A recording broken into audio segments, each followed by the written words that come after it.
gente, essa aula tem esse título aqui, a produção do imaginário social brasileiro, cultura popular e romantismo. Mas calma, tem coisas que a gente já precisa discutir aqui logo de cara, né? O que é essa ideia de imaginário social? Imaginário social para os historiadores é um conceito específico. Quando os historiadores falam de imaginário social, eles estão se referindo ao conjunto de imagens, ao conjunto de ideias que, em geral, os grupos humanos, as sociedades, elas associam relativamente a alguns assuntos, né? Por exemplo, se eu falo assim para você, você é brasileiro e eu sou brasileiro. O que vem na sua cabeça, né? De repente, por exemplo, na minha, vem o hino, vem a bandeira, vem a convivência nas cidades, vem algumas coisas que o brasileiro, que a gente acha que normalmente o brasileiro gosta. Então, esse conjunto de ideias, tá? O historiador chama de imaginário social e que as pessoas compartilham. Quando a gente fala em ser brasileiro, que é um dos temas que a gente vai tratar aqui hoje, o imaginário é uma coisa muito importante, porque não tem um brasileiro concreto. Ser brasileiro significa a gente compartilhar, em grande medida, esse imaginário. Qual que é o alerta que a história dá e traz para a gente? Que esse imaginário social, ele é uma produção, ou seja, ele é uma construção, é algo que vai se moldando e modificando ao longo do tempo.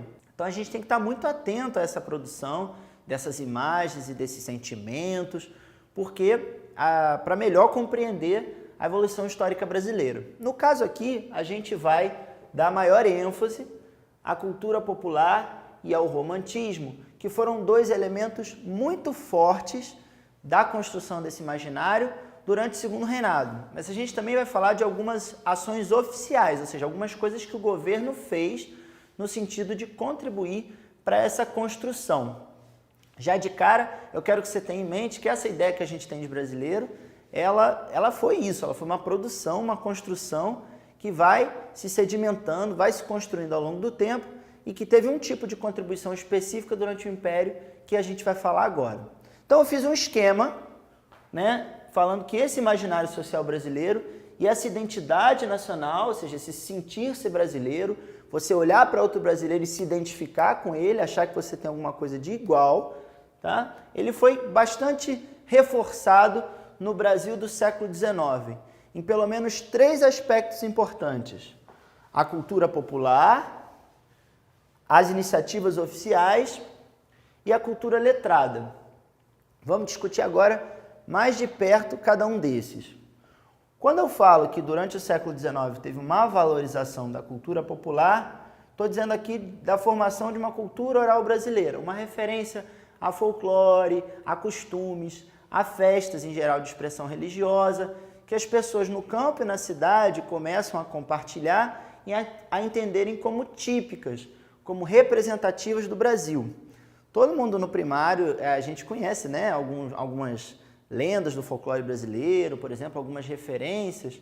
Muitas dessas construções de mitos e lendas foram originadas aqui no século XIX. E isso vai sendo reforçado e retomado pelas gerações seguintes. Isso é um aspecto muito importante porque às vezes a gente não valoriza aquilo que não é escrito, mas a cultura oral tem uma potência enorme, né, tem um poder enorme de se perpetuar, que as pessoas vão repetindo de geração em geração, cantos, histórias, e isso gera uma identificação em quem as ouve, né, que se perpetua para além do período histórico em que elas foram elaboradas. E, de fato, a cultura popular no Brasil, como eu mencionei, a questão do folclore, das festas religiosas, né, de alguns cantos, alguns ritmos, ela tem um conteúdo fundamental dentro disso que a gente chama de imaginário social do Brasil e do que é ser brasileiro. Além dessa cultura popular fortemente marcada por uma oralidade, o governo do Império, Dom Pedro II, também se esforçou e tomou iniciativas para que se reproduzisse ou crescesse esse sentimento de ser brasileiro. Eu vou falar de algumas delas, mas aqui no quadro eu destaquei a principal: a criação do IHGB, Instituto Histórico e Geográfico Brasileiro. Isso era uma instituição que era responsável por fazer pesquisa histórica sobre o que seria a história do Brasil. Quando o imperador constrói essa instituição e dá a ela essa liberdade, ele está selecionando oficialmente o que é a história do Brasil e o que não é. Tudo bem? Isso tem algumas complicações, porque, por exemplo, alguns grupos, como é o caso dos africanos, afrodescendentes e civilizações indígenas, alguns grupos eles são apagados, eles são muito silenciados nessa construção histórica oficial do Império, que tende a valorizar os grandes chefes, né? Os governadores gerais, os capitães donatários, lá da época das capitanias hereditárias, os reis, né? Os imperadores, em geral a elite. Mas isso é uma marca muito forte e passa pela maneira como a gente imagina o Brasil. Você já reparou, por exemplo, que quando fala de independência, a gente pensa logo em Dom Pedro I? Né? Ou quando fala de república, que veio depois, veja, a gente pensa naqueles grandes presidentes e pouco nos grupos sociais menos favorecidos.